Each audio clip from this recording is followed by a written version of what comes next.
वृन्दावनेश्वरि तवैव पदारविन्दं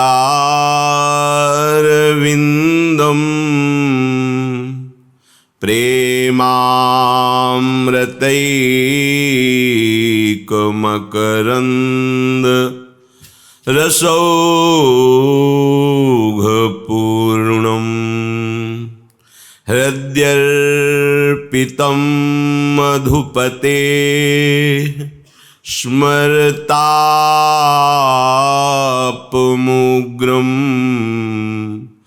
निर्वापयत् परमशीतलमाश्रयामि निर्वापयत् परमशीतलमाश्रयामि।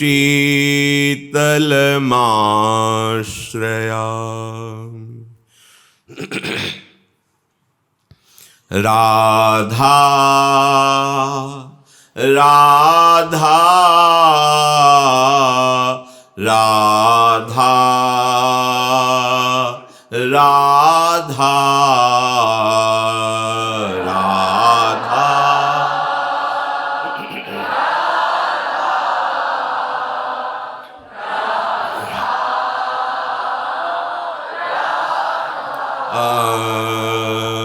राधा राधा राधा राधा राधा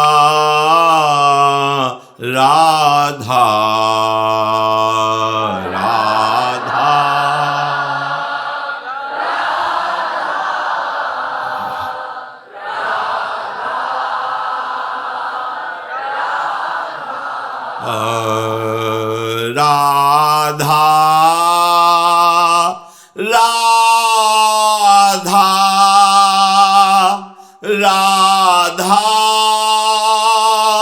राधा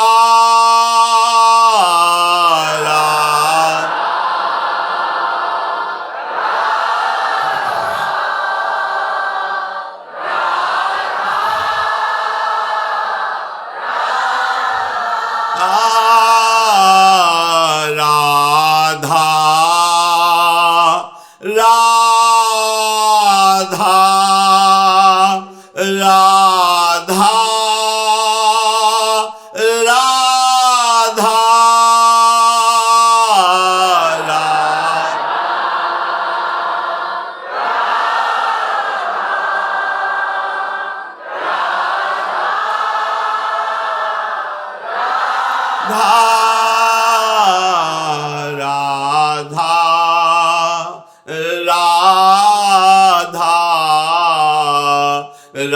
राधा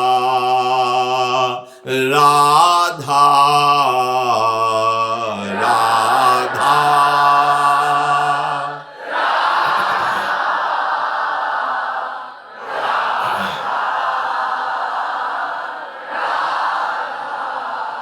श्री राधा वल्लभ लाल की जय। परम सच्चिदानंद घन आनंद समुद्र प्रेम समुद्र ज्ञान वैराग्य भक्ति ऐश्वर्य अनंत शक्तियों के स्वामी प्रभु श्री कृष्णचंद्र जी अर्जुन जी को अपना परिचय बता रहे हैं। प्रभु कह रहे मैं अजन्मा हूं, मैं अविनाशी हूं, मैं ईश्वरों का महान ईश्वर हूँ। मेरे जितने भी जन्म हैं अर्थात मैं जो भी अवतार ग्रहण करता हूँ केवल भक्त जनों को प्रेम प्रदान करने के लिए, उनको सुख पहुँचाने के लिए। ये परित्राणाय साधूनां विनाशाय च दुष्कृताम इसी के अंतर्गत है। तो आप कहोगे ये दुष्टजन कैसे भक्त हैं, जब केवल भक्तों पर ही अनुग्रह करने के लिए प्रभु प्रकट हुए हैं। तो भगवान श्री सुखदेव जी ने कहा है कि ऐसे करुणामय श्री हरि हैं कि इनको कोई काम से भजे, क्रोध से भजे, कैसे भी स्नेह से, इनसे नाता मानकर, रिश्ता मानकर, जैसे भी वृत्तियां परब्रह्म से जुड़ती हैं, इसलिए उसका परम कल्याण हो जाता है। जितने भी भगवान से द्वेष किए, क्रोध करके भगवान पर प्रहार करने की बात सोचे, उनकी वृत्तियां भगवान से जुड़ी, भले द्वेष से जुड़ी या क्रोध से जुड़ी, भगवान ने उनका मंगल किया। मंगल भवन है, इसलिए केवल अनुग्रह के लिए ही प्रकट होते हैं। परिणाम में दर्शन करने में आता है कि जो बड़े बड़े ऋषियों की घोर तपस्या साधना का फल है, वो भगवान ऐसे दुष्ट कर्म करने वाले, नीच स्वभाव वालों को प्रकट होकर उनको परम पद प्रदान किया। ये इनका अनुग्रह ही है। जैसे सूर्य की उपस्थिति में कभी अंधकार नहीं हो सकता, ऐसे भगवान मंगल भवन है, अनुग्रह स्वरूप हैं। ये सब पर अनुग्रह करने के लिए ही प्रकट होते हैं। पर ये बात उसी की समझ में आएगी जो भगवत प्रेमी महात्माओं के चरणों का दासत्व लेकर निरंतर भजन कर रहे हैं। अगर ये बात समझ में आ गई तो वो शरीर अंतिम धारण कर रहा है, अब उसे शरीर धारण नहीं करना पड़ेगा। केवल ये बात समझ में आ जाए। स्वयं भगवान कह रहे हैं, जन्म कर्म च में दिव्य मेवं यो वेत्ति तत्वतः त्यक्त्वा देहं पुनर्जन्म नेति मामेति सोऽर्जुन। हे अर्जुन, मेरे जन्म और कर्म दिव्य हैं। जो मेरे जन्म कर्म को दिव्य मान लेता है, वो मुझे तत्व से जान लेता है। जो मुझे मेरे कर्म, मेरे जन्म को दिव्य मान लेता है, वो मुझे तत्व से जान लेता है और उसका ये आखिरी जन्म है। त्यक्त्वा देहम पुनर्जन्म नयति नाइति। अब इसका पुनर्जन्म नहीं होगा, ये मेरे धाम को चला जाएगा। भगवान के वचन परम सत्य हैं, त्रिकाल सत्य हैं, बस हमें स्वीकार करना है। परम वैष्णव भगवत प्रेम में डूबे हुए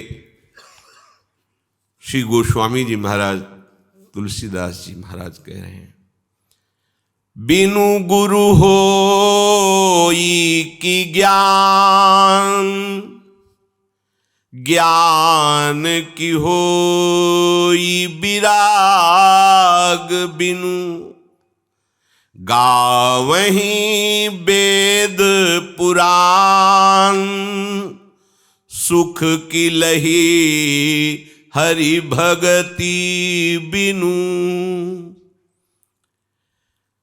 क्या किसी को बिना गुरुदेव की कृपा के कहीं ज्ञान हो सकता है? अर्थात नहीं। चाहे शिव विरंच सम होई, गुरु बिनु भव निधि तरे न कोई। जब तक हम गुरु चरणों का आश्रय लिए रहते हैं, तब तक अहंकार अपना कार्य नहीं कर पाता है। अहंकार ही इस जन्म मरण नाना प्रकार की वासना दुर्वासना का मूल जड़ है।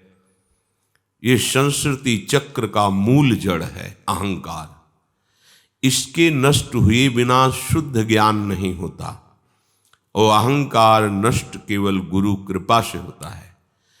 इसलिए कह रहे हैं, गुरुदेव की कृपा के बिना कहीं किसी को क्या शुद्ध ज्ञान हो सकता है क्या?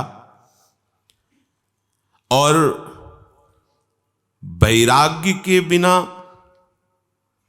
क्या कोई गुरुदेव की कृपा का अनुभव कर सकता है क्या? यदि तुम्हें शरीर से राग है, भोगों से राग है, शरीर संबंधियों से राग है, तो आप गुरुजनों का सेवन ही नहीं कर सकते। गुरुजनों का सेवन वही करता है जो सुख माने हुए भ्रमात्मक हैं, उनका त्याग करके, मान का त्याग करके गुरु चरणों के अनन्य और आश्रित हो गया है। गुरु चरणारविंद के सिवा उसका त्रिभुवन में न कोई बल है, न कोई साधन है, न कोई संबंधी है, न कोई सुख है। जिसको ऐसा ज्ञान हो गया है वही गुरु आज्ञा पे चलता है और वही विशुद्ध ज्ञान को प्राप्त होता है। वैराग्य के बिना गुरु चरणों का दृढ़ आश्रय नहीं होता, क्योंकि राग ही स्वार्थ है और स्वार्थ त्याग बिना गुरुदेव के वचनों पर हमारी दृढ़ता नहीं होती। इसलिए स्वार्थ सकल तजी, गुरु चरणन भजी, गुण नाम कथी, संतन सो संग करी, काल ब्याल मुख पर्यो, कफ पित्त बात भर्यो, भ्रम्यो कत अनन्य कहे की जी लाज धरी। अपने कहलाते अनन्य भक्त है पर राग का पोषण करते हैं, स्वार्थ का पोषण करते हैं। सेवक जी महाराज करे स्वार्थ सकल तजी, गुरु चरणन भजी, गुरुदेव के चरणों का भजन करो, अर्थात उनकी आज्ञा के अनुसार जीवन, तो तुम्हें शुद्ध ज्ञान और आजीवन उसी गुरु आज्ञा में रहना चाहिए। जब कभी कोई अपने को गुरु मान करके मनमानी थोड़ा भी करेगा तो वो अपने मार्ग से गिर जाएगा। कोई भी हो, कितनी भी ऊंचाई पर बैठा हो, जिसकी बुद्धि में गुरु कृपा रूपी अंकुश रहता है, उसकी बुद्धि शुद्ध विशुद्ध होकर निरंतर हरि चरणों में लौटती रहती है। जहां किंचिन मात्र अहम बल स्फुरित हुआ, ये बुद्धि निरंकुश होने लगती है। और निरंकुश बुद्धि क्या करवा दे, क्या बुलवा दे, क्या दिखवा दे, इस पर भरोसा नहीं। ना जानो छिन अंत कवन बुद्धि घटे प्रकाशित। समस्त वेद पुराण एक मत से कह रहे हैं कि बिना हरि चरणारविंद के भजन के, भक्ति के, सेवा के सच्चे सुख का कोई अनुभव नहीं कर सकता। गावहीं वेद पुराण सुख की लही हरि भगति बिनु। बिना हरि की भक्ति किए क्या कोई सच्चिदानंद सुख को प्राप्त हो सकता है क्या? को विश्राम की पाऊं तात सहज संतोष बिनु, चले कि जल बिनु नाव, कोटि जतन पचि पचि मरी। आहा, को विश्राम की पाओ। कोई भला बिना हरि भरोसे के संतोष प्राप्त कर सकता है क्या? और क्या बिना कोई संतोष के विश्राम प्राप्त हो सकता है क्या? ना। कितनी सुंदर बात है। जब हरि का भरोसा है, अब जैसा होगा वैसा हरि करेंगे। हम क्यों इस विषय में कामना करें? हम क्यों इस विषय में असंतुष्ट हों कि ऐसी व्यवस्था हो जाए, ऐसी परिस्थिति हो जाए, ऐसा शरीर हो जाए, ऐसा सहयोग बन जाए? सब व्यर्थ की बातें। अब जैसा हरि करेंगे। जथा लाभ संतोष सदा, काहू सो कछु न चाहूंगो। अब हमारी चाह का विषय नहीं, अब हमारे हरि के विधान का विषय है, क्योंकि हम हरि शरणागत हैं। बिना हरि के भरोसे हुए संतोष नहीं प्रकट होता, और बिना संतोष के कामनाएं नष्ट नहीं होती, और बिना कामनाओं का नाश हुए कोई स्वप्न में भी विश्राम प्राप्त नहीं कर सकता। तब लगी कुशल न जीव कहूं, सपने हूं मन विश्राम, जब लगी भजत न राम कहूं, शोक धाम तजी काम। ये कामनाएं शोक का धाम है। जागृत की कौन कहे, स्वप्न में भी विश्राम नहीं लेने देती। जब तक प्रभु का भरोसा नहीं, प्रभु के विधान में राजी नहीं, तब तक संतोष नहीं। और बिना संतोष के कामनाओं का नाश नहीं होता, और कामनाओं का नाश हुए बिना विश्राम कहाँ प्राप्त हो सकता है। जैसे जल के बिना कोई कितनी भी मेहनत कर ले, नाव चलने वाली नहीं है। वो जल में ही चलती, चाहे मर जाए मेहनत करते करते, डांड ऐसे करते करते, पर वो जल में ही चलेगी, थल में नाव नहीं चल सकती। ऐसे ही विश्राम स्थिति जो मन को प्राप्त होती, वो केवल संतोष रूपी जल में। और ये संतोष तभी प्राप्त होता है जब जोई जोई प्यारो करे, सोई मोहि भावे। अब जैसे मेरे प्यारे विधान करेंगे, मैं उसी विधान में राजी हूं, आपकी राजी में हम राजी हैं। अब हमारी कोई मांग नहीं, कोई इच्छा नहीं। राम भजन बिनु मिटहि की कामा, थल विहीन तरु कबहू की जामा। बिना संतोष के कामनाओं का नाश नहीं, कामनाओं के रहते हुए स्वप्न में भी सुख शांति नहीं, और बिना भजन किए, बिना भगवत भरोसा आए ये कामनाएं नष्ट नहीं होती।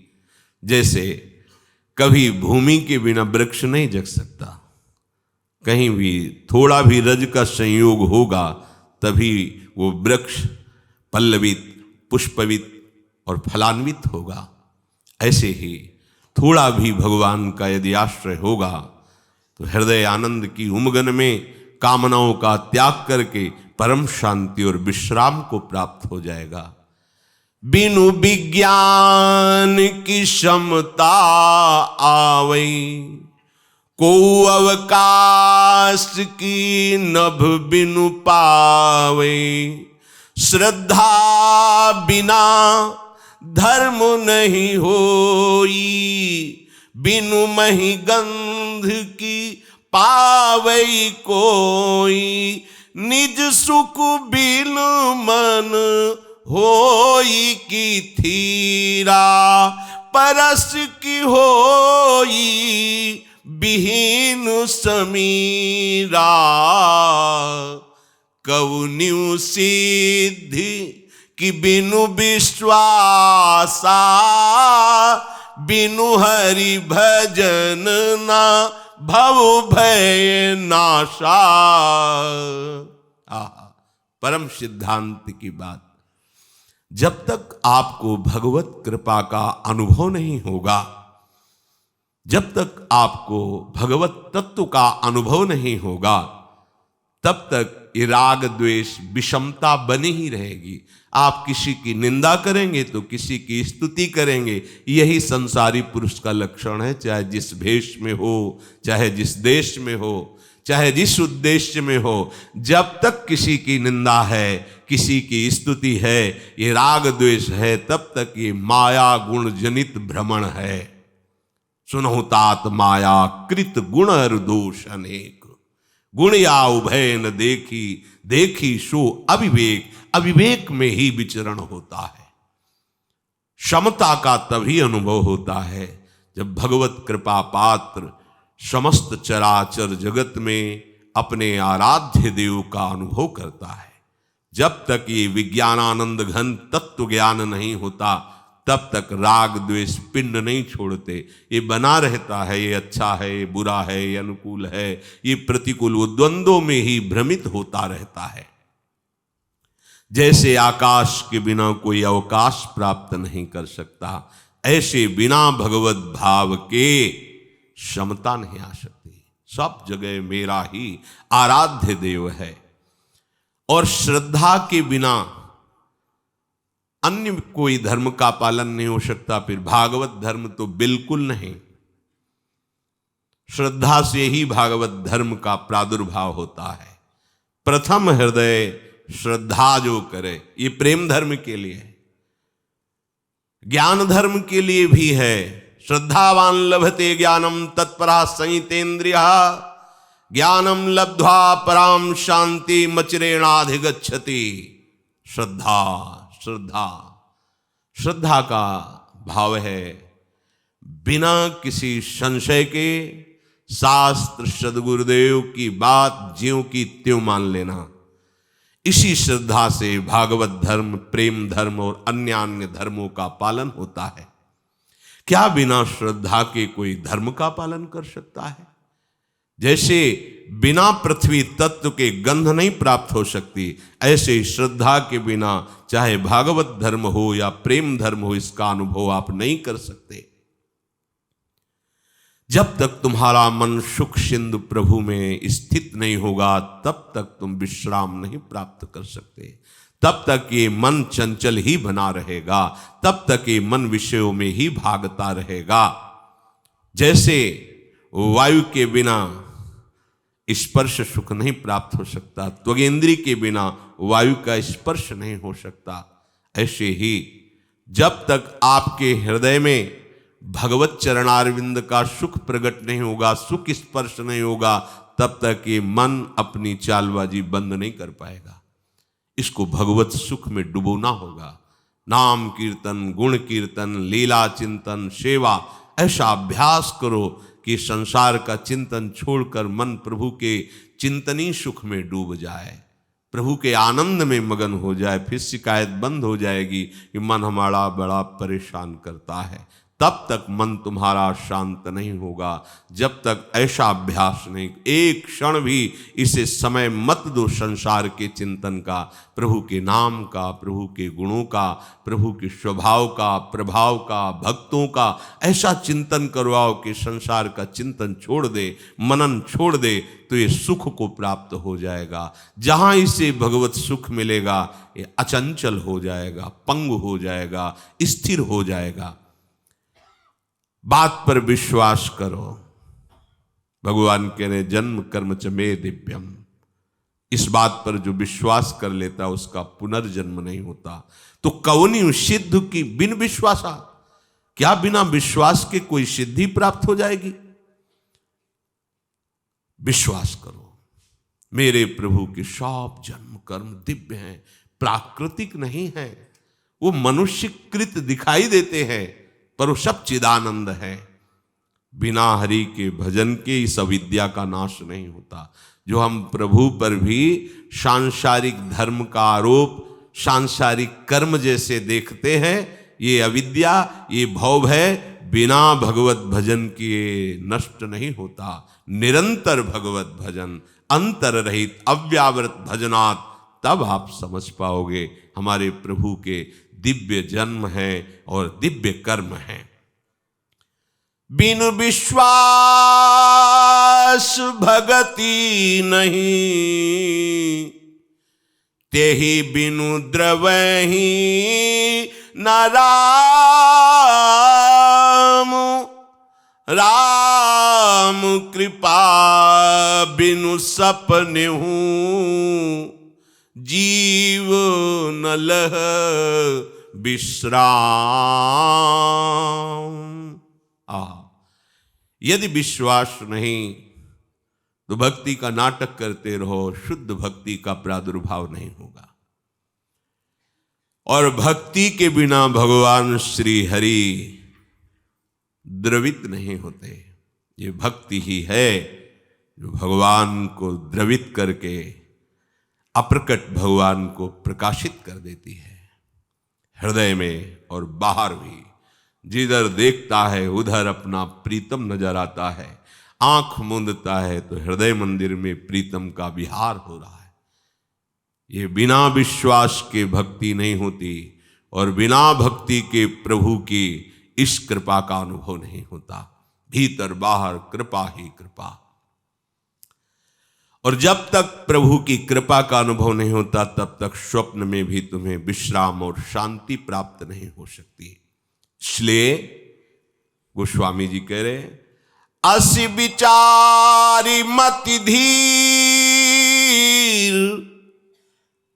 तजि कुतर्क संशय सकल,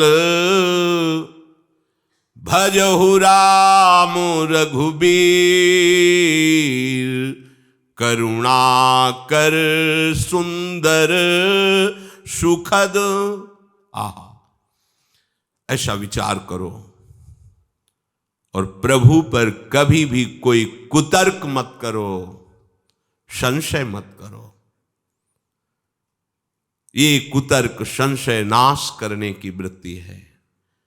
ऐसे अनंत महिमाशाली प्रभु अनुग्रहाय भूतानाम, वो अनुग्रह करके हम सब पर प्रकट होते हैं और हम अपनी मलिन बुद्धि से उनके दिव्य जन्म और कर्म को मानुषिक वृत्ति से देखते हैं और कभी उनकी अवहेलना करने लगते हैं, उनकी निंदा करने लगते हैं। गोस्वामी जी कह रहे हैं, ऐ मतिधीर तज कुतर्क संशय सकल। यहां कुतर्क और संशय की गुंजाइश ही नहीं, क्योंकि चिदानंद प्रभु की चिदानंद लीला में तुम्हारी मानसिक बुद्धि का प्रवेश ही नहीं है। अतर्क है मन बुद्धि से ये, तो तर्क ना करके अपनी ही मलिनता को तुम आरोपित कर रहे हो, ना कि भगवान की उन दिव्य लीलाओं को तुम जान पा रहे हो। नहीं, इसलिए सदैव करुणा समुद्र प्रभु का निरंतर भजन करना चाहिए। गोस्वामी जी कह रहे, प्रभु की महिमा को उनके प्रगट अवतार की लीला से कोई आके नहीं। जैसे प्रभु प्रकट हो रहे हैं, थोड़े से माखन के लिए रो रहे हैं। प्रभु नंद बाबा की डेहरी नहीं पार कर पा रहे, माता छड़ी लेके खड़ी होती है तो डरप रहे हैं, रोने की लीला कर रहे हैं। या प्रभु बछड़ों की खोज कर रहे हैं, या प्रभु भयभीत हो जाते हैं बूढ़ी जो ब्रज गोपिकाएं हैं उनकी डांट पर, और मैया की गोद में दौड़ के जाके छुप जाते हैं। ये सब लीलाएं देखकर कोई ऐसा न समझे कि ये प्रभु कैसी सामर्थ्य रखते हैं। अगर ऐसी सामर्थ्य होती तो ऐसा क्यों? नहीं नहीं नहीं। आज तक जितने महापुरुषों ने प्रभु का चरित्र गाया है वो सब बाहरी बात है, थोड़ी है, क्योंकि वो अनंत है। जैसे समुद्र की आप जितनी था ले लिए बस उतना ही आप जान पाए, पर पूर्ण वो तो अथाह है। समुद्र की तो कोई था भी ले सकता है, लेकिन ज्ञान समुद्र, प्रेम समुद्र, ऐश्वर्य समुद्र, अनंत महिमाशाली प्रभु की अगाध महिमा को जब वेद नेति नेति कहते हैं तो कोई कैसे था पा लेगा? कोई जितना भी जाना अपनी मति के अनुसार जाना। तो निज मति सरीस नाथ में गाई, प्रभु प्रताप महिमा खगराई, कहूँ न कछु करी जुगुति बिसेखी, ये सब मैं निज नयन ही देखी। काकभूषण जी महाराज भगवान के निज पार्षद गरुड़ जी से कह रहे हैं, हे पक्षीराज, मैंने जो हरि की महिमा, हरि के प्रताप को वर्णन किया या कर रहा हूं, ये अपनी मति के अनुसार कर रहा हूं, पूर्ण नहीं बन कि मैंने था ले लिया। देखो वृंदावन की महिमा का जब वर्णन कर रहे हैं आचार्य चरण, तो उस महिमा से प्रभावित होकर पहले प्रणाम करते हैं, कहते हैं अपनी मति के अनुसार। प्रथम यथामति प्रणवो श्री वृंदावन अति रम। ऐसी महिमा देखी, प्रणाम। यथामति, ऐसा नहीं कि ऐसा ही है इतना ही नहीं, यथामति। सेवक जी महाराज, हौ लघुमति नहीं लहो प्रमाणा, जानत श्री हरिवंश सुजाना। बहुत छोटी बुद्धि को कैसे वर्णन करूं। ध्रुवदास जी वर्णन करते संपूर्ण वृंदावन की महिमा का, पर वो कह रहे हैं कि जैसे कोई बौना आकाश फल को, ऐसी मेरी मति बौनी है और वृंदावन आकाश फल कैसे वर्णन करूं। सब अंग गुणहीन हूं, ये तो केवल लाडली की कृपा से कुछ बोल पा रहा हूं। ऐसे काकभूषुंड जी हरि की महिमा का गान करके गरुड़ भगवान से कहते हैं कि ये अपनी मति के अनुसार वर्णन किया है, मैं इसमें जो भी वर्णन किया है कोई युक्ति लगा के नहीं वर्णन किया है। मैंने सब अपनी आंखों से देखा है, उनकी महिमा को आंखों से देखा है और उसका वर्णन अपनी मति के अनुसार कर रहा हूं, जितना मति पकड़ पाई। महिमा तो अगाध है। महिमा नाम रूप गुण गाथा, सकल अमित अनंत रघुनाथा। निज निज मति मुनि हरि गुण गावहीं, निगम शेष शिव पार न पावहीं। श्री हरि की महिमा, श्री हरि के नाम, श्री हरि के रूप, श्री हरि के गुण अपार है, अनंत है, क्योंकि वो स्वयं अनंत है। बड़े बड़े मुनिजन, भगवान शिव, भगवान शेष और वेद, ये सब हरि गुण गाते हैं, पर क्या कोई आज तक उनका पार पा पाया है। तुम्हीं आदि खग मशक प्रजंता, नभ उड़ाही नहीं पावहीं अंता। तिमि रघुपति महिमा अवगाहा, तात कबहू को पाव की था। हे गरुड़ जी, मच्छर से लेके आप तक आकाश में उड़ते हैं कि आज तक आपने अंत पाया। आकाश भगवान की रचना में एक है, ऐसी भगवान की महिमा को आज तक कोई था न पा सका है न पाएगा। कोई था, अनंत भगवान है।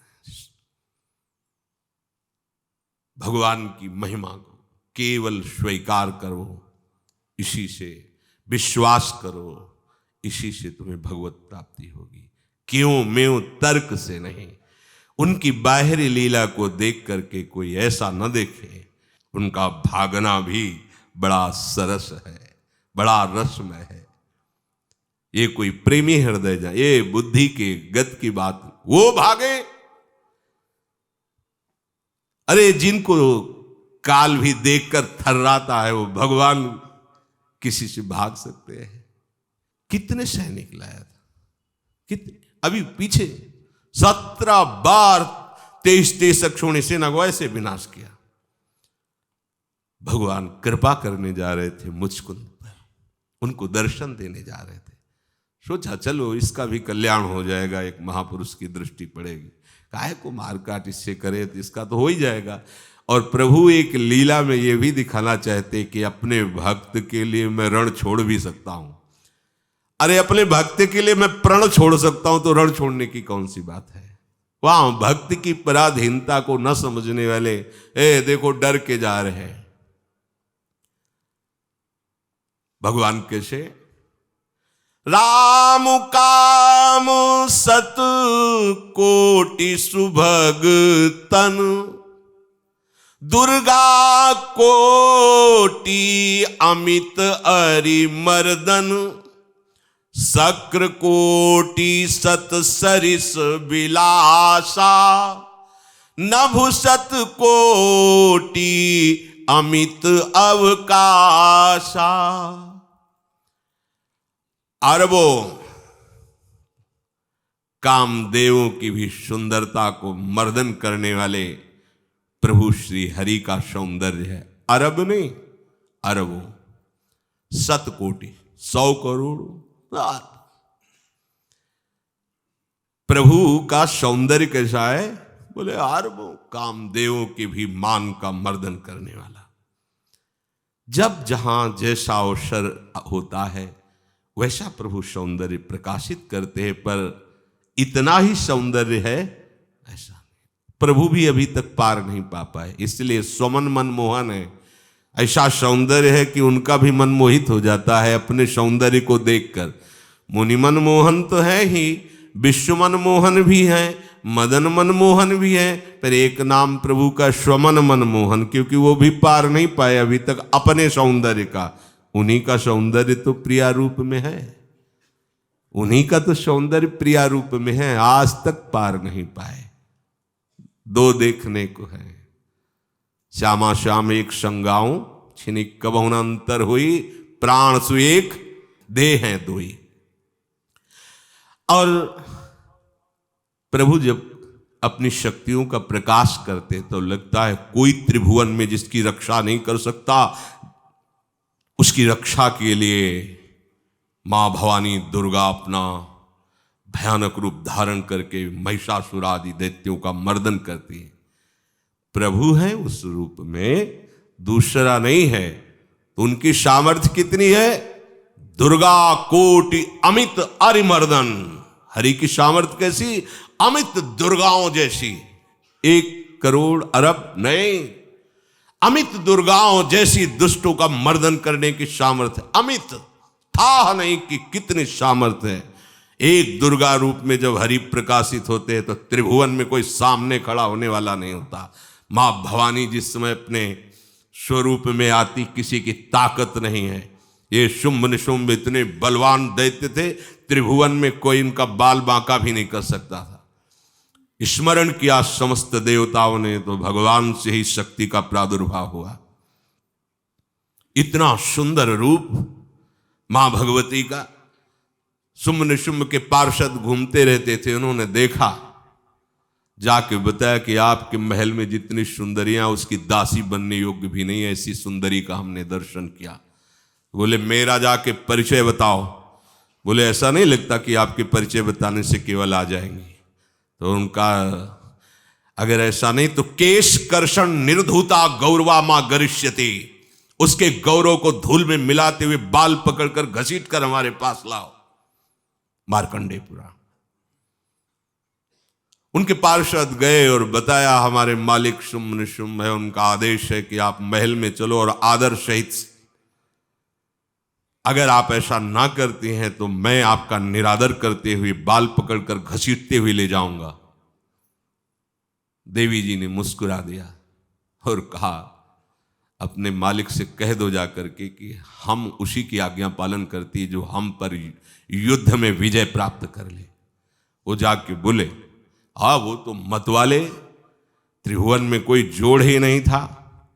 आए और उद्दंडता पूर्वक वचन बोलने लगे। माता जी ने कहा बस तब तक बोल ले जब तक मैं मधु का पान कर रही हूं, बस ये पान करते ही तेरी जीवन लीला समाप्त हो जाएगी। ऐसा ही हुआ। जो ही पान करके सिंह पर सवार होकर गर्जना की, सारा का सारा अहंकार धूल दूषित हो गया, काट के फेंक दिया। ऐसी अनंत अमित दुर्गाओं जैसी सामर्थ्य हमारे प्रभु श्री हरि में, अमित दुर्गाओं जैसी, क्योंकि अनंत शक्तियों के स्वामी हैं। उनकी लीला में क्यों में हो? अरे वो जब करुणा करते हैं, अपनी महिमा से उतरते हैं, तो भक्त जब ऐसे कर देता है तो डरप जाते हैं। माधवदास बाबा ने कहा नहीं चलना तुम्हें ब्रज में, हम तुम्हारी कहां तक सेवा देखेंगे, तुम्हें बाल भोग राजभोग, बाबा जी हैं, कभी मिला कभी यहीं रहो। वो बाबा आपके बिना नहीं रह सकते। दोबारा बोल नहीं पाए जगन्नाथ। ये सुन करके हृदय बलिहार होता है। ओ ऐसे सामर्थ्यशाली प्रभु अपने भक्त के प्रेम प्रणय पर भी कितना डरते हैं। ये भक्त नाच पड़ता है। ये कुतर्क की, संशय की वृत्ति यहां प्रवेश नहीं करती। दुर्गा कोटि अमित अरिमर्दन, अमित गिनती नहीं ऐसी अनंत दुर्गाओं जैसी शक्ति हमारे प्रभु में विराजमान है। शक्र कोटि सत सरिष विलासा, आहा, अरबों इंद्र जैसा विलास प्रभु में। अरबों, एक इंद्र त्रिभुवनपति है, अरबों इंद्र के समान प्रभु का ऐश्वर्य है। और नवशत कोटि अमित अवकाशा, जिस एक आकाश के लिए गरुड़ जी से कह रहे हैं कि मच्छर से लेके आप तक उड़ते हो पार पाए, बोले ऐसे अरबों आकाश के समान अवकाश है प्रभु में। मरुत कोटि सत विपुल बल, रवि सत कोटि प्रकाश, शशि सत कोटि सुशीतल, समन सकल भव त्रास। आहा, अरबों अरबों पवन के समान महान बल है। अगर त्रिभुवन में कोई बल है तो पवन में बल है, वायु बल। बड़े बलवान देवता, बल में इनके समान कोई नहीं। इन्हीं के अंश से प्रकट होते पवन पुत्र हनुमान, और इन्हीं के अंश से प्रकट होते पवन पुत्र भीम। बेजोड़ बलशाली महात्मा, दोनों महात्मा बेजोड़ बलशाली। जेगिर चरण दे हनुमंता, चले उसोगा पाताल तुरंता। जिमि अमोघ रघुपति कर बाना, ये ही भांति चले हनु। किलकार दे तो राक्षसियों के गर्भ गिर जाते थे, ऐसे महान बली हनुमान जी। और भीम का क्या कहला है?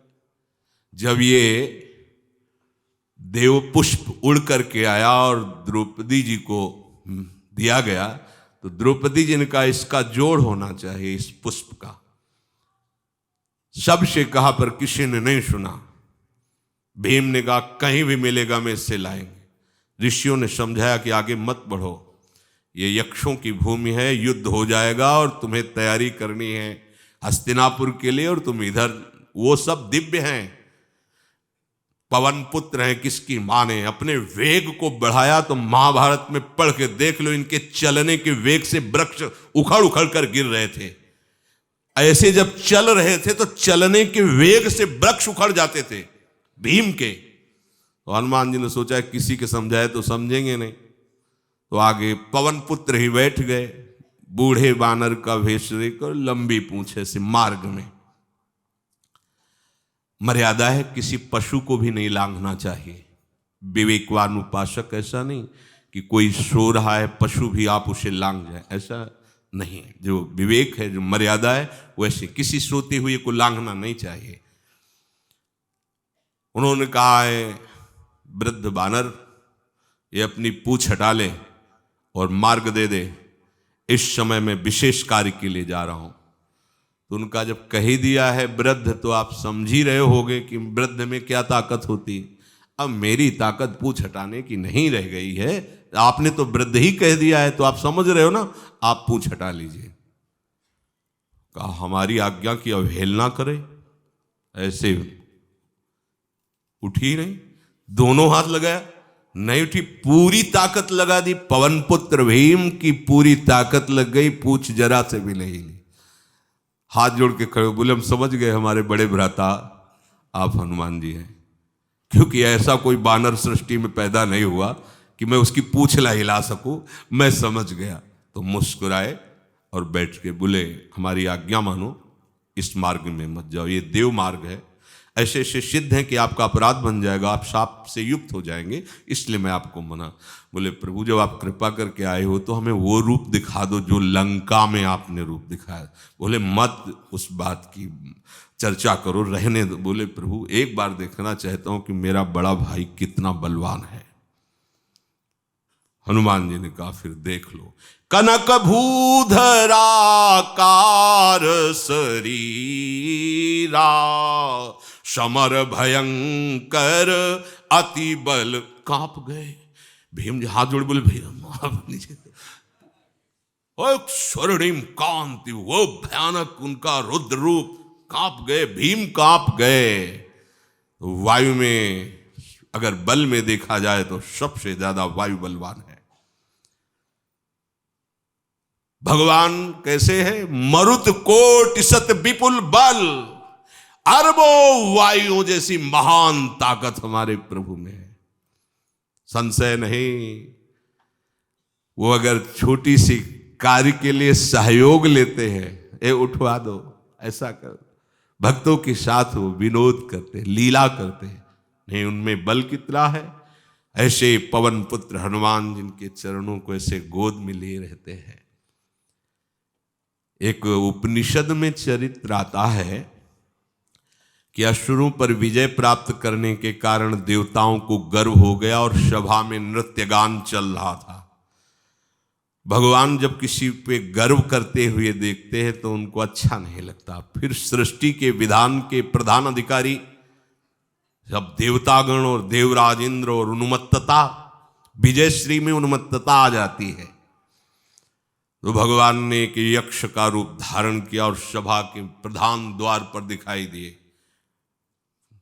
देवराज इंद्र ने कहा कि पता लगाओ ये कौन है, बिना आज्ञा के बिना सूचना के कैसे आ गया है, क्योंकि त्रिभुवनपति है ना। अग्नि देवता ने कहा मैं जाता हूं और पता लगा के आता हूं, क्योंकि किसी बलवान का परिचय पूछने के लिए निर्बल को नहीं भेजा जाता। अग्निदेव गए और कहा आप अपना परिचय दीजिए, कौन हो और यहां कैसे आए हो। तो उनका परिचय लेने के पहले हम आपका परिचय जानना चाहते हैं, आप कौन हो। तो उन्होंने कहा कि मैं अग्निदेव हूं। सामर्थ्य आपकी, त्रिभुवन को उपले की तरह भस्म कर सकता हूं। मैं समस्त प्राणियों के उदर में बैठकर अन्न और जल का पचाकर जीवन दान देता हूं, जीवन पोषण करता हूं। अच्छा, एक दिन का फेंका, हम तुम्हारी बात तभी प्रमाणित, ये उपनिषद की बात, हम तुम्हारी बात तभी प्रमाणित मानेंगे जब तुम इस तिनके को जला दोगे। अब कोई अग्नि देवता से तिनका जलाने की बात कहे, सहज में दृष्टि डाली, कुछ नहीं हुआ, पूरा पावर लगा दिया।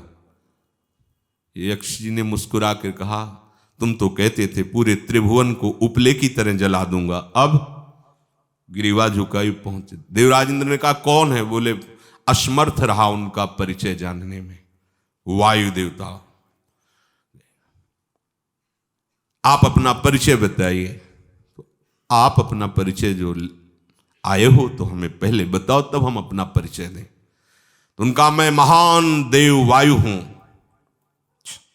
बल आपका, संपूर्ण जीवों का जीवन हूं। अगर मैं रुक जाऊं तो एक भी क्षण सृष्टि टिक नहीं सकती, क्योंकि सब वायु से जीवित है। और मैं पूरे ब्रह्मांडों को तिनके से उड़ा सकता हूं। ये तिनका है, उड़ाओ। पूरी ताकत लगा दी वायु देवता ने, तिनका नहीं उड़ा। ग्रीवा झुकाई, वापस चले गए। अब देवराज इंद्र उठे, जे ही नजदीक पहुंचे यक्ष अंतर्धान हो गए और देखा साक्षात ब्रह्म विद्या दूर से मूर्तिमान ब्रह्म, और डांट लगाई कि तुम उनसे संभाषण करने योग्य भी नहीं हो, क्योंकि तुम सबसे बड़े सिंहासन पर बैठे हो और अहंकार करते हो। तुम्हारे देवता सब सामर्थ्यहीन है, एक तिनका भी अग्नि नहीं जला सका, एक तिनका भी वायु नहीं उड़ा सका। अरे जिनकी शक्ति से शक्तिमान वो भगवान स्वयं आए हुए थे, कांप गए देव। अहंकार मत करो, जाओ। भगवान के बल से तुम विजयी हुए, देवताओं के बल से नहीं। देवताओं में जो शक्ति है वो उन्हीं के अंश से आई हुई है। अरबों वायु के समान महान बलशाली हमारे श्री हरि, अरबों सूर्यों के समान उनका प्रकाश, अरबों सूर्यों के समान प्रकाश, अरबों चंद्रमाओं के समान सुशीतलता, समस्त भयों और दुखों का नाश करने वाले प्रभु श्री हरि। काल कोटि सत सरिस अति, दुस्तर दुर्ग दुरंत, धूम के तु सत कोटि सम, दुराधरस भगवंत। अरबों कालों की सामर्थ्य, अरब नहीं अरबों कालों की सामर्थ्य भगवान, एक काल अनंत ब्रह्मांडों में तांडव मचाए रखा है। अरबों काल, अमित बलशाली, अत्यंत दुस्तर, दुर्गम, दुरांत, कौन? प्रभु श्री हरि।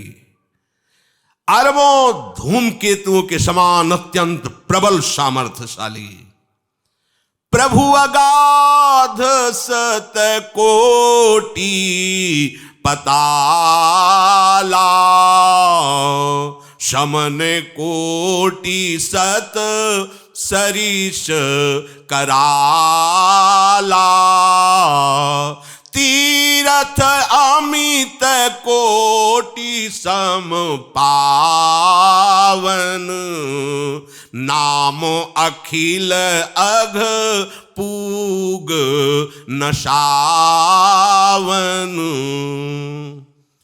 कितने अथाह हैं प्रभु? बोले अरबों पाताल से भी बढ़कर, अरबों पाताल से भी बढ़कर गहरे हैं, कोई था नहीं पा सकता। कितने भयानक हैं? अरबों यमराजों से भी ज्यादा भयानक प्रभु श्री हरि हैं। अनंत कोटि तीर्थों को भी पावन करने वाले परम पवित्र जिनके श्री चरण है, वो तीर्थपाद श्री हरि हैं। अनंत तीर्थों की उनका नाम ही संपूर्ण विश्व के पाप समूहों का नाश करने में समर्थ है। हिमगिरि कोटि अचल रघुवीरा, सिंधु कोटि सत समगंभीरा, कामधेनु सम कोटि। आहा, देखो अब किसके सामने तुम्हें हाथ पसारने की जरूरत है? समझो, अगर अपने प्रभु को जान जाओगे, समझ जाओगे, तो फिर कहीं इधर उधर झांकने की जरूरत नहीं, किसी के सहयोग की जरूरत नहीं। कैसे प्रभु? ऐसे वो स्थिर हैं कि जैसे तूफान चल रहा और हिमालय का आश्रय ले लो तो डरने की जरूरत नहीं, कोई भी तूफान हिमालय को उखाड़ नहीं सकता। ऐसे ही कह रहे हैं, अरबों हिमालयों जैसी स्थिरता प्रभु श्री हरि में है। अरबों समुद्रों के समान गंभीर है। कामधेनु सत कोटि समाना, सकल काम दायक भगवाना, सारद कोटि अमित चतुराई, विधि सत कोटि सृष्टि निपुनाई, विष्णु कोटि सम पालन करता, रुद्र कोटि सत सम संघरता।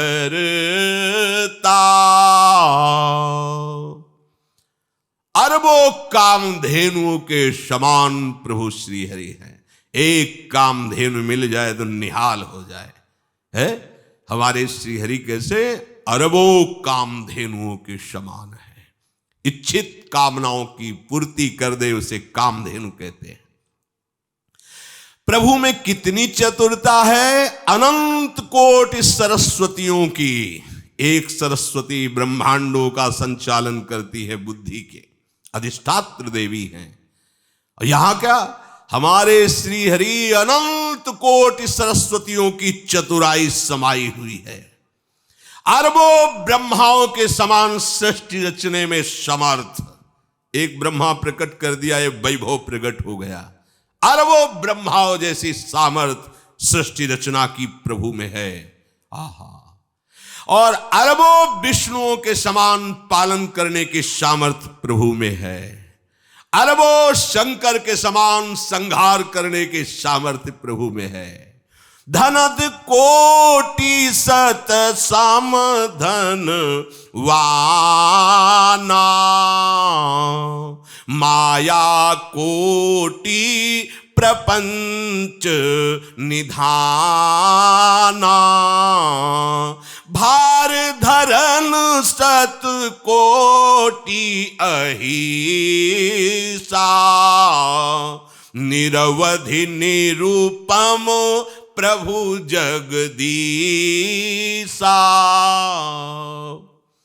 अरबों कुबेरों के समान धनवान है, अरबों मायाओं के समान सृष्टि करने में सामर्थ्यशाली है, अरबों शेष भगवान के समान अनंत भार उठाने में समर्थ है। जगदीश्वर प्रभु श्री हरि की कोई उपमा, कोई सीमा नहीं है। ये उपमा रहित और सीमा रहित है।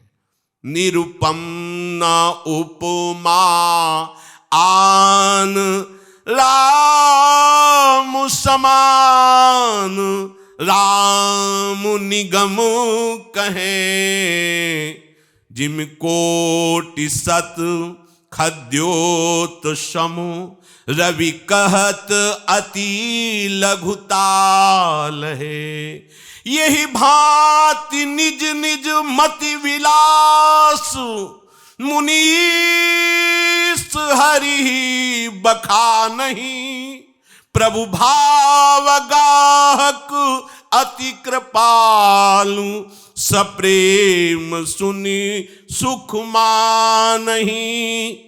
प्रभु भाव गाहक अति कृपालु, सप्रेम सुनि सुख मानहि। प्रभु श्री हरि उपमा रहित हैं। उनकी कोई अनंत ब्रह्मांडों में किसी से उपमा नहीं दी जा सकती। प्रभु के समान केवल प्रभु हैं, ऐसा वेद कहते हैं। अरबों जुगुनियों के समान यदि सूर्य को कहा जाए तो सूर्य का अपमान होता है, सम्मान नहीं। ऐसे ही जो अभी तक वर्णन किया गया उसको समझो। अरबों जुगनुओं के समान यदि सूर्य को कहा जाए तो सूर्य की प्रशंसा नहीं, एक तरह से अवहेलना है। आहा, इसी प्रकार अपनी बुद्धि के विकास के अनुसार मुनीश्वर, अपनी बुद्धि के विकास और प्रकाश के अनुसार मुनीश्वर प्रभु का वर्णन करते हैं। गुण महिमा नाम बल पर था कोई नहीं पाओ, आज तक कोई था नहीं। ऐसे प्रभु की लीला में कोई कुतर्क, कोई संशय, अब वो क्या बुद्धि है उसका खुद विचार करे। क्योंकि प्रभु तो भाव मात्र ग्रहण करने वाले अत्यंत कृपालु हैं। जो भी कोई वर्णन करता है तो उसे सुनकर प्रभु सुख मानते हैं। जैसे छोटा बच्चा तुतलाकर माता पिता से बात करे तो माता पिता बहुत प्रसन्न होते हैं। बस ऐसे बड़े बड़े मुनीश्वरों ने, ब्रह्म ऋषियों ने, महाभागवतों ने जो प्रभु का यश गान किया तो प्रभु ऐसे सुनकर राजी हो जाते। पर प्रभु की महिमा अगाध है, सीमा रहित है, निरुपमेय है, कोई उपमा नहीं है। राम अमित गुण सागर, था कि पावै कोई। संतन सन जस किछु सुन्यो, ये है, ये बात खास है। कैसा महान हृदय होता है प्रभु की महिमा को जानने वाला। गोस्वामी जी और कागभूषुंड जी कह रहे कि मैंने तो जो भी संतों से सुना वो वर्णन कर रहा हूं, मेरी मति ऐसी कहां कि मैं उनकी महिमा को जान पाऊं। अमित महिमा है, अमित गुण है, कौन था पा सकता है। संतन सन जस किछु सुन्यो, तुम ही सुनावो सोई। मैं जानता हूं ऐसा नहीं, मैंने जो संतों से सुना वो आपको सुना रहा हूं। वैसे तो प्रभु अथाह हैं, अनिर्वचनीय, कैसे कोई वर्णन करे। बस भाववश्य भगवान, सुख निधान करुणा भवन। तजी ममता मदमान, भजिय सदा सीतारवन। प्रभु सुख के भंडार हैं, करुणा धाम है, और वो कभी किसी के अधीन होते हैं तो भाववश्य भगवान, प्रेम के अधीन होते हैं। अतएव ऐसे प्रभु का सेवन करने के लिए ममता का त्याग करो, मद का त्याग करो और मान का त्याग करो। बहुत जोर की बात है। जब तक ममता और मद और मान रहता है तब तक प्रभु की महिमा चाहे हम गावें और सुने, पर प्रभु की महिमा में प्रवेश नहीं होगा। इसीलिए प्रभु की महिमा न जानने के कारण हमारी बुद्धि हमको धोखा दे जाती है। अपने ही स्वामी की हम अवहेलना करने लगते हैं। अपने ही स्वामी के चरित्रों में हम क्यों में कुतर्क संशय करने लगते हैं। हे कहाँ मच्छर जैसी बुद्धि, और जहां अरबों सरस्वतियों की भी प्रवेश बुद्धि नहीं करती, वहां प्रभु की महिमा को हमारी बुद्धि, और हम निर्णय करें ये गलत है और ये सही है, ये हमारी बुद्धि का ही केवल भ्रम है। इसलिए कह रहे तजी ममता मद मान। जब तक कोई भी मद है, समाज प्रतिष्ठा धन ऐश्वर्य, ये सब बहुत कूड़ा करकट है, ये प्रभु से विलग कर देता है। आगे चलकर तो इतना भ्रम हो जाता है कि अपने को ही हम भगवान मान लेते हैं, अपने को अवतार मानने लगते हैं। जहाँ 1000 लोग प्रणाम किए ना तो ऐसा लगने लगता है कि और कोई भगवान नहीं, मैं ही भगवान अवतरित हुआ हो। बड़ा भ्रम हो जाता है। ये मद और मान ऐसा जहर है कि इसे पीने में इतना मीठा लगता है, लेकिन जब ये उदर में जाता है तो जो ये नाश करता है ऐसा दूसरा कोई नाश नहीं कर सकता। ये मद मान बहुत बुरा जहर है। ये अनंत जन्मों के सुकृतों को क्षण में नाश करा देता है। जहां मद आया, किसी भी का विद्या मद, धन मद, यौवन मद, सुंदरता का, ये बड़े बड़े मद हैं। और कभी कभी तो ज्ञान का भी मद हो जाता है कि मुझे सब कुछ ज्ञान हो गया है। जिनको सब कुछ ज्ञान है वो कह रहे मेरे को बिल्कुल ज्ञान नहीं, मैंने संतों से जो सुना है वो सुना रहा हूं, मैंने जो संतों से सुना है वो सुना रहा हूं। मेरी मति कहाँ की अगाध ज्ञान समुद्र प्रभु की था ले पाऊं। और अपने लोग निर्णय करने लगते हैं कि भगवान ने गलत किया। अब पता नहीं कौन सी बुद्धि जागृत हो जाती है, उन्हीं के द्वारा दी हुई होती है और तो किसी के द्वारा दी नहीं होती है। तो ये सामर्थ्य और ये बुद्धि वही देते हैं जो उनकी लीला में क्यों में लगा सके। भगवान की लीला के रहस्य को जानने के लिए ममता मद और मान का त्याग करना अति अनिवार्य है। अगर मान रहा तो भगवान की महिमा प्रकाशित नहीं होगी, पक्का समझो। मद रहा तो साधारण भक्ति भी नहीं रह जाएगी, विशुद्ध भक्ति की तो बात जाने दो। विद्या रूप महत्व कुल धन जौवन अभिमान, सटकंटक देखे जहां रहे न भक्ति निदान, रहे न भक्ति निदान। स्वांग सब नगर नारी के, विषयन हाथ बिकाए नहीं रिझवर भरतारी के। हरि रूपी भरतार को रिझाने लायक नहीं रह जाता वो जिसके अंदर विद्या का अभिमान अर्थात ज्ञान का अभिमान, रूप का अभिमान, हमारा महत्व है इसका अभिमान, धन का अभिमान, यौवन का अभिमान, कुल का अभिमान जहां आ जाता है वहां रहे न भक्ति निदान। अब क्या होगा? स्वांग सब नगर नारी, नगर नारी कहते हैं वैश्या को। जैसे वैश्या श्रृंगार करती है अपने पति को रिझाने के लिए नहीं, आन पुरुषों को फंसाने के लिए, ऐसे ही भरतार श्री हरि को रिझाने के लिए नहीं, वो स्वांग करता है विषयी पुरुषों को फंसाने के लिए। अपनी नाना प्रकार की आवश्यकताओं की पूर्ति धन से समझने लगता है और धन धनियों से मिलता है, इसलिए वही चाटुकारिता के वचन बोलता है जिससे धनी फंस जाए। लेकिन परम धनी को फंसाने के लिए जो चाहिए वो तज ममता अभिमान। जब तक ये ममता है, मद है, मान है, तब तक हरि की लीलाओं को आप नहीं जान सकते हो। तो ऐसे हमारे प्रभु श्री हरि है, वो स्वयं कह रहे हैं जन्म कर्म च में दिव्य मेवं यो वेति तत्वतः त्यक्त्वा देहम पुनर्जन्म नैति मामेति सो अर्जुन। देखो ऐसे प्रभावशाली प्रभु, जब भक्त जान जाता है कि मेरे प्यारे कैसे हैं, ये हम क्यों महापुरुषों के वचन सुना रहे हैं। अगर ये माखन अपने मुख में पाते हैं तो ये दावानल भी पी जाते हैं, ये भी तो समझो। अगर उनका माखन पाते हैं तो उन्हीं की रक्षा के लिए दावानल भी पी जाते हैं। अगर ये छाछ छीन के पीते हैं सखाओं के प्रेम के कारण, तो ये हलाहल महाविषशाली दावानल जैसे मुख में पिया, ऐसे कूद गए काली दह में, जिसकी एक बूंद अगर बाहर निकल जाए तो आग लग जाए, ऐसा विषैला जल। इनकी सामर्थ्य को जानने के लिए कि ये हरि कोई और दूसरे नहीं है।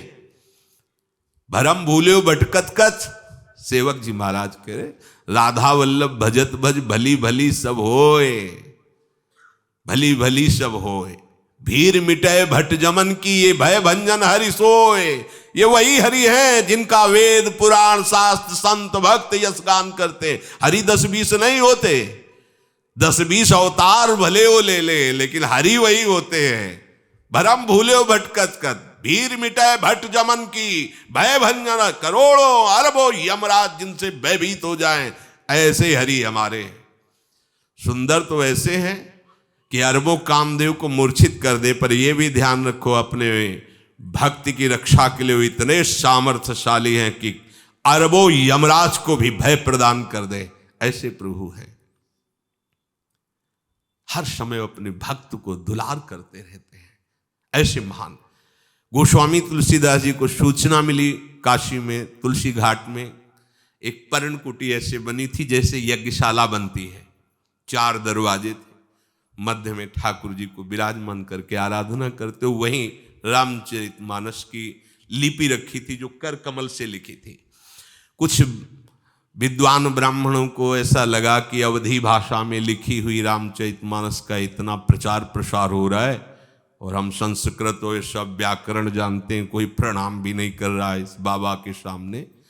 उन्होंने सोचा सबकी मूल जड़ ये प्रतिलिपि है, अगर इसे चुरा के रात्रि में और गंगा जी में प्रवाहित कर दिया जाए तो खत्म हो जाए, क्योंकि छापा खाना तो थे नहीं कि कई प्रतिलिपि हाथ से ही लिखी हुई थी। तो वहीं रखी हुई थी पर्णकुटी में जहाँ गोस्वामी जी थे। 12-1 के बीच में चलेंगे, बाबा सो रहे होंगे, चुपचाप ले आएंगे। जे ही गए तो वहां देखा सारंग धनुष ताने बिल्कुल सावधान भगवान श्री राम और लक्ष्मण एक प्रधान गेट पर खड़े हुए। वो भयभीत, दूर से ही देखकर भयभीत हो गए। सोचा उधर से घूम के पीछे वाले से जाए, वहां देखा वहां भी हुई।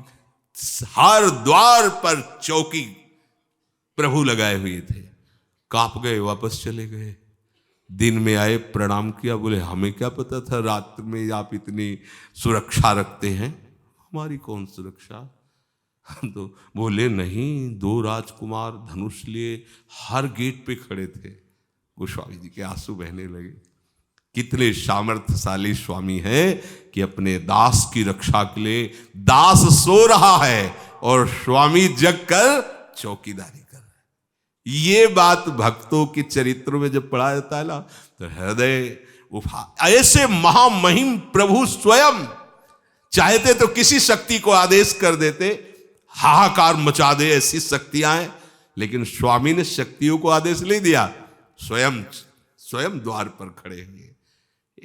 प्रभु का दुलार जो भक्तों के प्रति है, वो दुलार देख करके आप कहीं भूल मत जाना कि ये साधारण है, ये असाधारण महामहिम हरि हैं जिनकी महिमा आप सुन रहे हैं, जिनके भय से भयभीत होकर सूर्य तपता है, वायु चलती है, पृथ्वी जल में नहीं डूबती, सब अपना अपना कार्य कर रहे हैं। वो स्वामी श्री हरि है। चाहे वो बंसी बजाते हुए तुम्हें दिखाई दे, चाहे वो रास करते हुए दिखाई दे, उनकी सामर्थ्य में कभी कोई अंतर नहीं होता।